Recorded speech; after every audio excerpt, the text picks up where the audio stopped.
सावित्री देवी की जय हो। सत्यवान की जय हो। नमस्कार मित्रों, सहेलियों।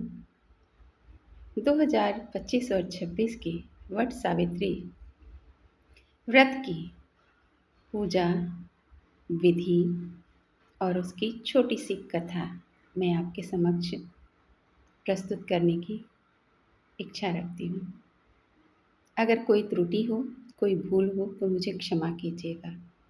आइए अब हम जानें कि 2026 में वट सावित्री व्रत की पूजा विधि क्या है, उसकी पौराणिक कथा क्या है, सुहागिनें इसे क्यों करती हैं। तो इस बार 2026 में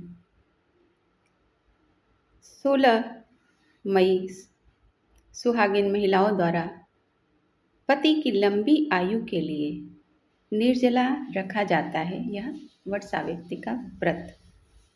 इसमें बरगद के पेड़ यानी वट की पूजा, सूत लपेटकर परिक्रमा 7 बार, 11 बार, 108 बार, जितनी आपकी श्रद्धा और सामर्थ्य हो कर सकते हैं। और सावित्री सत्यवान की कथा का विशेष महत्व है जो अखंड सौभाग्य प्रदान करता है। अब आइए पूजा की एक साधारण सी विधि।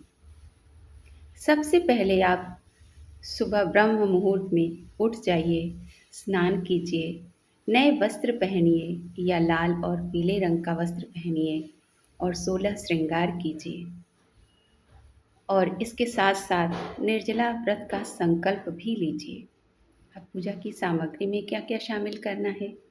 बांस की टोकरी में सावित्री सत्यवान की मूर्तियाँ, फल फूल, भीगे चने, धूप दीप और पंखा रखें, या फिर आप जिस प्रकार से करते हैं वैसी चीज़ें वस्तुएं इकट्ठा करें।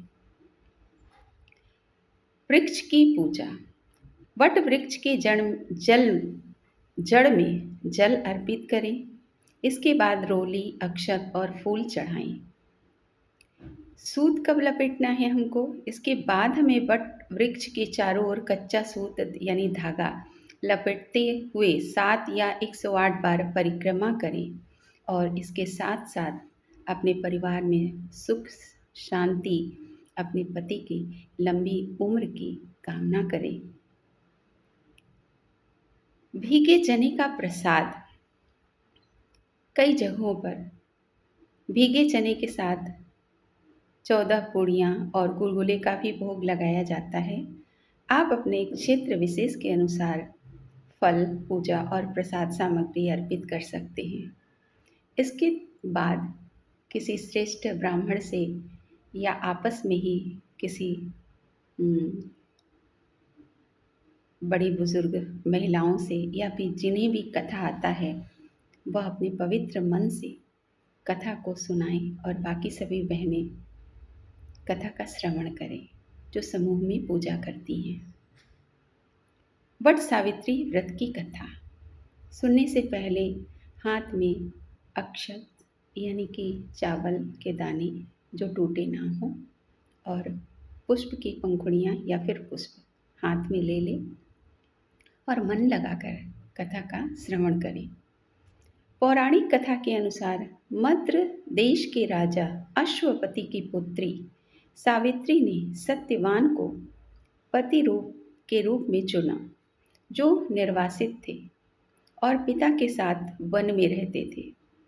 नारद मुनि ने सावित्री को बताया कि सत्यवान की आयु केवल 1 वर्ष शेष है। फिर भी सावित्री ने सत्यवान से ही विवाह किया। मृत्यु के दिन जब यमराज सत्यवान के प्राण लेने आए तो सावित्री उनके पीछे पीछे चल दी। सावित्री के पतिव्रत धर्म से प्रसन्न होकर यमराज ने वरदान मांगने को कहा। सावित्री ने अपने सास ससुर की आंखों और राजपाट मांगा। आंखों को और साथ में उनका जो राजपाट सब छिन गया था उसे भी मांगा।